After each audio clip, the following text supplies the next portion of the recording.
Nootropic drugs are increasingly popular as the allure of smart substances draws more in. The idea of taking a pill to supercharge your brain, to change your life, has become an increasingly common theme in modern media. Largely, nootropic substances are considered low risk to the general population. Somewhat riskier, though, are prescription stimulants, which have become an attractive option among college students, office workers, and the populace at large. After all, the positive impact of prescription stimulants like Adderall and Ritalin on patients with neurological conditions has been well documented. As such, research has followed the societal trend on their use and effects on typical brains. I have no desire to condone or condemn the use of prescription stimulants without cause. As such, the goal of this presentation is to identify what is and isn't true concerning the effects of prescription stimulant use in typical brains. Before diving into the research at hand, it's worth noting that both the FDA and individual case studies have been somewhat confounded in identifying scope and associated harm between intentional use of prescription and illicit stimulants, as well as hampered by understandable ethics concerns over distribution. Overlapping usage, a major reliance on self-reporting, and inconsistent dosage in recreational situations have created some difficulties for researchers. Much of this research has been found to be useful, but the confound is apparent in some papers and should not be ignored. With that disclaimer in mind, I would like to start with research relevant to Southern Oregon University, with research on university students. This study doesn't pertain exclusively to cognitive function, but I believe it is equally important to get an accurate sense of exactly why, how, and when students engage in the non-medical use of stimulants, and what unintended impacts such use might have. Hilt, Lieb, and Frank conducted a qualitative study at University of Mainz in Germany to find these reasons. After applying their exclusion criteria, they had 18 students left to interview. It should be noted that the students interviewed used a variety of stimulants, both illicit and non-medical prescription, but as the article is about stimulants at large, it presents responses from both categories as one in parts of its results. The researchers broke this interview into 6 categories, shown here. Studying, exam prep, and term papers were the most cited reasons when asked about use in all contexts. For context outside of academic reasons, though, the students' responses were primarily for recreational purposes, as might be expected. Passion projects and hobbies were a major factor as well. A feeling of making up for lost time drove both academic and recreational behaviors. When a substance has a perceived effect on the efficiency and concentration dedicated to an academic task, it becomes reasonable to apply the same substance to recreation. This contextualization of usage reasons demonstrates the impact a lack of work-life balance, or school-life balance in the case of these students, can have on usage. Turning to the topic of cognition, though, the students interviewed do not always have positive objective outcomes. Once again, time pressure is a cited reason for use, studying faster, more efficiently, but students self-reported little to no difference in test scores after using stimulants.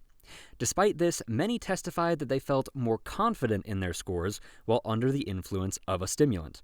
To sum up, by this study, the use of both prescription and illicit stimulants had a clear subjective effect on student perception of their academic progress, but among the 18 interviewed, failed to deliver a measurable nootropic effect. The next study has a more direct link between stimulants and cognition. Rapantis et al. Made a direct comparison of cognitive effect using 3 different stimulants against a placebo: methylphenidate, or Ritalin, modafinil, used as a sleep apnea or narcolepsy medication called Provigil, and caffeine. They used 48 male subjects, all of whom had no reported psychiatric disorders. For good measure, every participant was screened through the Mini International Neuropsychiatric Interview, or the MINI, before being accepted as a subject. It is worth noting that while this study was received and published by Springer in 2020, the MINI quoted within was developed for the DSM-4 in 1998, which seems somewhat old for the time of this study.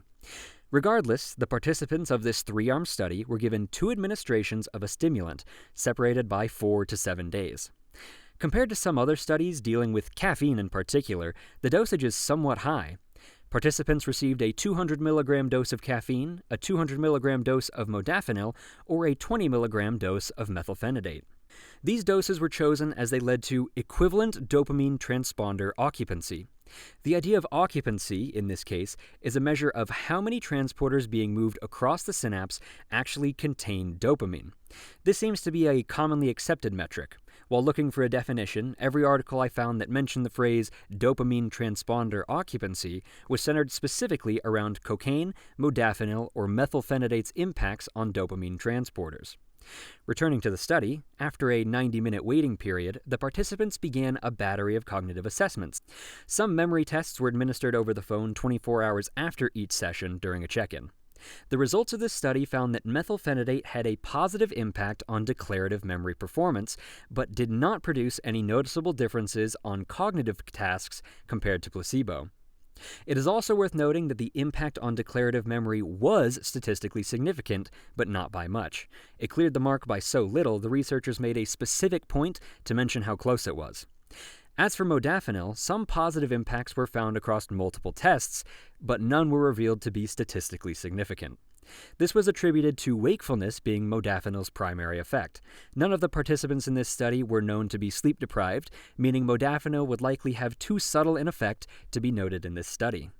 Finally, caffeine was shown, as its ubiquitousness among college students may attest, to have a statistically significant impact on attention. Subjective effects are also worth noting, though.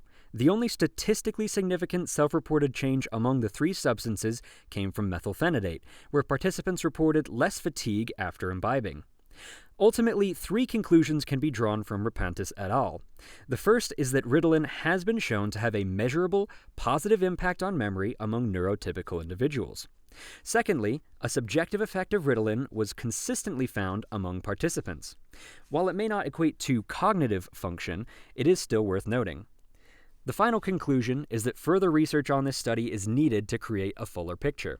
The researchers themselves pointed out the low power of this study due to a small participant pool. 48 is a passable number of participants for a two-condition study. Being split into 6 groups means there were only 8 participants in each condition. The work done by Rapantis and team is still worth considering, but a bigger study is necessary to draw any definite conclusions from these tests. One final study, completed prior to Rapantis et al., is most useful as a depiction of why further research is necessary, and why the unfortunate necessity of self-reporting measures in stimulant use studies has a tendency to skew data. Ilieva and Farah sought participants for their study on Philadelphia University campuses. After screening to exclude those with an ADHD diagnosis, they were left with 176 young adult participants aged 18 to 30. Of these, 24 dropped out before completion, and another 24 had to be excluded over the course of the study for failing one of the criteria listed here. I'm noting these excluded participants specifically to point out a recurring issue with self-reporting studies about stimulants. About 13% of participants who passed the initial self-report screening had a confounding factor later in the test, more than enough to skew any results if it hadn't been noticed. Returning to the study, after the exclusion criteria, the remaining 126 participants were assigned a battery of attention-based tests, as well as additional self-reporting measures.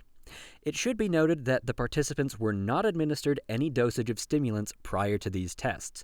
The goal was analyzing the lasting impacts of users against non-users. The results found that users self-reported poorer study habits, while also displaying yet another difficulty in using self-reporting methods. This chart shows the results of 3 test of variables of attention, or TOVA, measurements against the self-reported symptoms from participants. Non-medical prescription stimulant users are the green lines, while the non-user control participants are the blue lines. On the right of each chart is the self-reported scale. These results have a pretty wide gap. On the left, however, are objective measurements. The differences are significantly smaller between the two groups in objective measurements compared to subjective measurements. To put it simply, the perceived attention deficits of non-medical prescription stimulants users are much higher than the actual attention deficits of said users. That said, the objective measurements of this chart can still be independently utilized. From this research, Ilieva and Farah concluded that attention, motivation, and study habits all suffered among users of prescription stimulants compared to non-users. What, then, can be drawn from these studies as a collective body of research? First and foremost, the need for more research is apparent. Objective data on prescription stimulant use in normal brains is still scant. The disclaimer from the beginning of this presentation is relevant again at the conclusion. The confounds of overlapping use of prescription and illicit stimulants, as well as inconsistent or unknown dosage between participants, are both effects of a self-reporting reliance. Though they were not the goal of this particular presentation, the subjective effects were a repeated factor across all three studies. While they may not be as concretely verifiable as an objective cognitive change, subjective effects clearly have an impact on those who use them. An effect that must be taken into account for any further research on the non-medical use of prescription stimulants.